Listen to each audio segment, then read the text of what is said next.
Parental Killer Psychopath, Arrest Video Analysis. Hello, I'm H.G. Tudor. In a near hour-long video, I dissected and analysed the behaviours of Virginia McCullough, who was recently convicted and imprisoned for life for the murder of both of her parents. That video gives you a detailed breakdown of her behaviours to understand what she is. And I'm now addressing video footage to further your understanding of her behaviours with a real-life example. Before I move on to the arrest video, please do ensure that you subscribe to this channel if you have not already done so, and for those of you who have already done so, thank you very much. Please ensure that you share my work. I'd also ask that you try and view as much of it as you possibly can, and in some instances, having watched the material, give it another watch, even if you go on and put the kettle on while it's playing in the background. The reason I ask is that if you create more initial watches, YouTube's going to push it, which means more people are going to see it and help the channel grow. So I do appreciate those of you that have been loyal, valuable viewers of my material for quite some time, and that you've come to this channel and that you're watching this material. And if you can boost the views in the initial stages, YouTube takes greater notice of it and then is more likely to push it so that other people see it. Other people will go, oh, what's that? I've not seen that before. And thus the channel will grow. So thank you in advance for doing that. I've explained in the detailed video that Virginia McCullough is a psychopath and what that entails. And now I'm going to take you to two pieces of video footage that will help you understand more about her behaviour and so that you can see her psychopathy in action. We're going to start with some body cam footage of the police entering the property where she lived with her parents. And then I'm going to break that down for you. So here comes the first piece of footage. It's fine.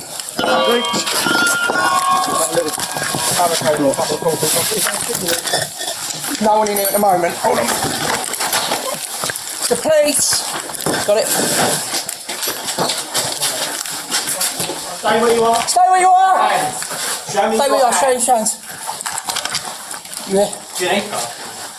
Yep. Jenny. Yeah. Oh. The time is 12:12. You're under arrest on suspicion of murder against Jonathan McCullough and Elias McCullough. Yeah, Okay? okay. You don't have to say anything, but it may harm defence if you do No, not I just mention take my cover when off. question, so much like to report anything you do so at the evidence. Okay? Alright, your arrest is I'll necessary cooperate, I'll for a prompt cooperate. and effective Is there anything in the property we should know about? Yes, there Where? is. Can I take you to it? No, you can tell me. The video commences with the police attempting to gain entry using an enforcer at the rear of the property, and they break a panel out of the door and then enter. Now, you may wish to go back and have another look at this, as you might not have picked up on it the first time. But the room that they enter is where her father's kept. And you'll notice on the left-hand side, there's what looks like a bed, which has various pieces of paper. They're actually pictures strewn on top of it. Mr. McCullough, well, his remains, are within that, which is a makeshift mausoleum, which has been created by his daughter. You'll notice that the room is also particularly untidy. Certain psychopaths, your glorious narrator included, are fastidious about tidiness, cleanliness, hygiene, etc. It's evident that this one is not, which demonstrates the differences in some aspects of the behaviour of the psychopath.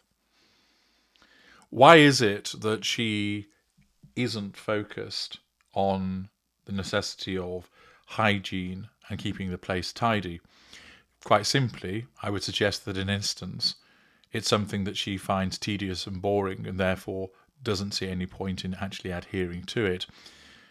Not only is the fact that she has left the body in a mausoleum and probably the attendant smell, although you'll notice that when the police officers enter, there's no reaction to a stench, so it could be that the smell over the years has dissipated.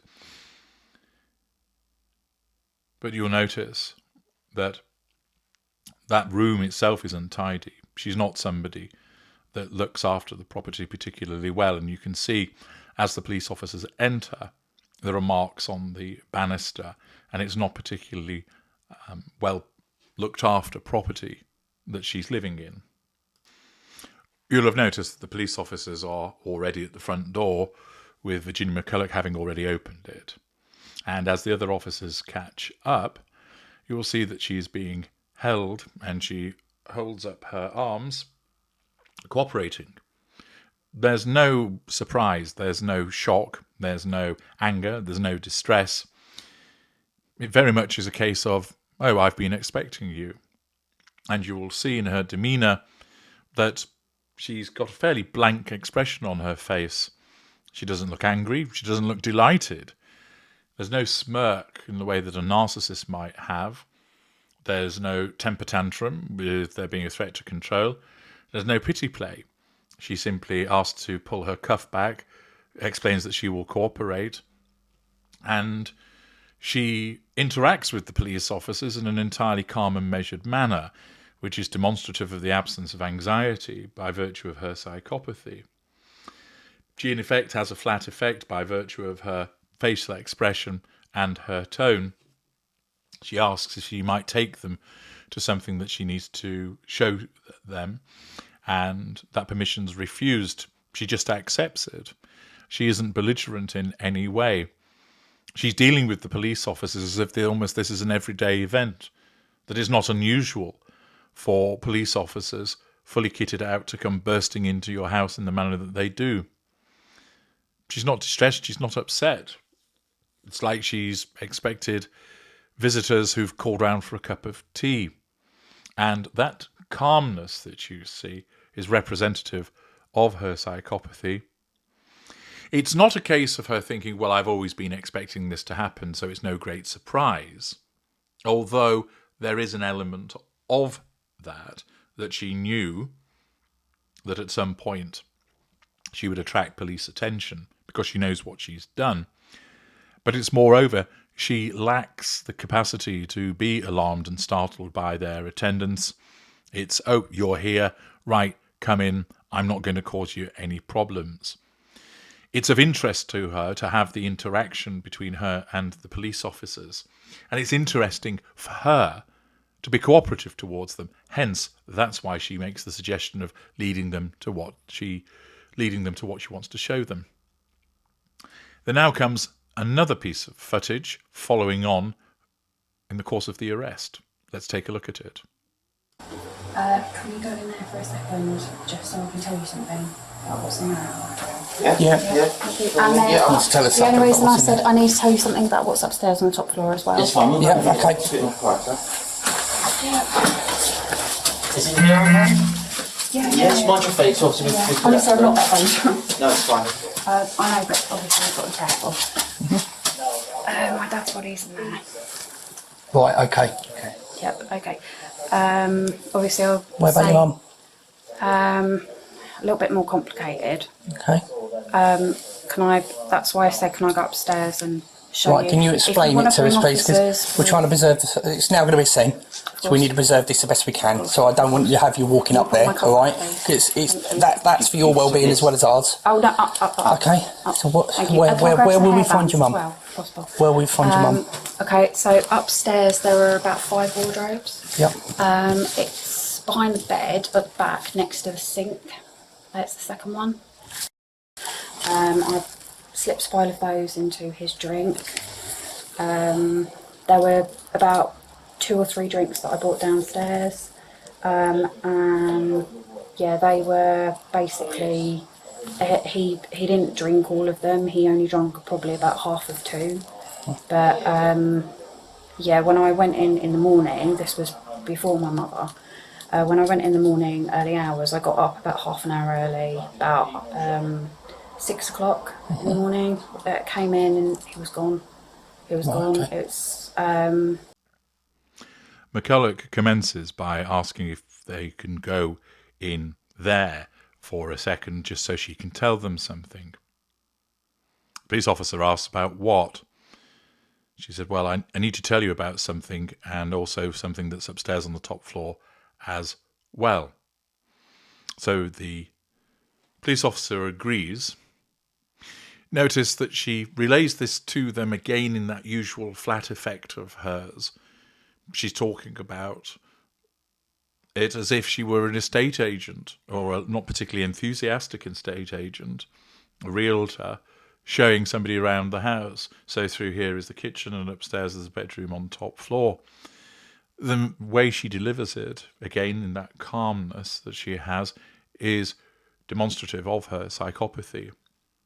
And when they walk along past the stairs, you'll see again the untidy nature of this property, with stuff just stacked and heaped up. As they enter the rear room, where the police had first entered, and she then explains, "My dad's body is in there." Notice there's no upset, there's no distress. There's no emotional connection to her father. This is the man that raised her, the man that she poisoned. Yet her reaction doesn't demonstrate any kind of sorrow because of an absence of emotional empathy. She might as well have been telling them, "That's a Belfast sink over there in the kitchen," or "It's an electric hob." The objectification of her father is such that even in death, she just references him like she was showing somebody around the interior of a house.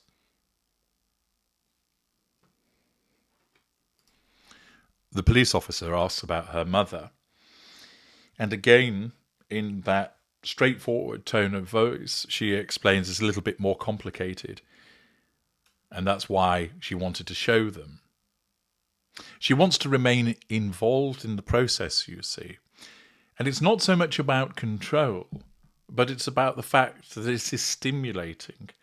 Having these police officers come here, being involved in telling them who is where and what has happened, whilst it does afford her a notion of control, she's actually finding it interesting to have this interaction. Other people, of course, would find it alarming to be talking about such matters, assuming, of course, they committed the crimes of which she has been convicted. But the point is, to her, this isn't about dead bodies, but rather this is an interesting experience because the police have come to the house and I'm the one that's got the information and I can show them around and I can have this stimulating interaction with them. Thus, she has the control, but that's not the primary driver here. It's the fact that she's involved in the process, that the sensation of usefulness by telling them what has happened and where people are provides her with stimulation. She talks about the fact that it's a little more complicated in relation to her mother. The police officer explains that it's now a crime scene, so he doesn't want her wandering up and down and around it. She then makes mention of the fact that the cuffs are uncomfortable, and the police officer misunderstands and thinks that she is wanting them to be taken off, and she's just asking for them to be moved up. And then notice she just very calmly talks about, "Can I have some hairbands as well?" Again, it's almost as if she's going about a routine day. She's been arrested for the murder of her parents, but remains totally calm throughout, totally straightforward, cooperative, engaging in a way which is demonstrative of the fact that she's not really feeling anything at this time. No anxiety, no concern, no fear. She's simply going through the steps of, my dad's in there, my mum's upstairs, that's a little more complicated. Oh, these cuffs are a bit uncomfortable, can we move them? I need a hairband. She then goes on to talk about where her mother's remains are, and she does it in a manner whereby she could have been directing the police officer to find his way to the local supermarket. There's no difference in tone, there's no emotion evidenced as she explains where her mother can be found. The footage then appears to jump forward, and McCullough is then talking about how she killed her father. Again, the absence of emotional connection between her and her father is very clear here, as she recounts what she's done in a way as if she was doling out the ingredients for making a cottage pie. You will notice also in the way that she talks about her father, it's once again straightforward in terms of, I gave him a couple of drinks and then I went in the next morning because this was before my mother. And notice she doesn't talk about "I killed." There's no boast. There's no bragging here. It's all very matter of fact. I put some pills in his drink. I gave him the drink. He didn't drink all of it. But when I went in the next morning, I'd got up at 6 a.m. And when I went in, he'd gone. It wasn't. She doesn't describe it as "I killed him" or "I poisoned him." She just simply describes what has occurred, again, as if that's almost something that would happen on a daily basis in this household, which demonstrates how, to her, she's not alarmed by it, she's not distressed by it, she's not upset by it. It's all perfunctory. The way that the father is an object to which something has happened, which is what she now describes. Throughout, you see the flat effect, you see the near emotionless response, the very matter-of-fact way that she deals with the police officers, the way that she describes everything in a way as if she was talking about something far more ordinary than what it is that she's actually talking about. It's an excellent example of the type of psychopath that she is, in terms of giving you insight into the way that she's essentially dropping herself in it by explaining what has gone, but she doesn't care, because all that matters to her is the ability to talk about this, the ability to share the information, not because she's burdened by it, not because of the sensation of guilt, but it's stimulating to her to have this level of interaction. She's not thinking to herself, "Oh, goodness me, I'm dropping myself in it, I'm going to go to prison for a long time." That's not the consideration. That's not what her need is at this point in time. Her need is stimulation and the need to convey this to the police officers. So 2 pieces of footage from the arrest which give you excellent insight into the behaviour of Virginia McCullough. I'm H.G. Tudor. Thank you for watching.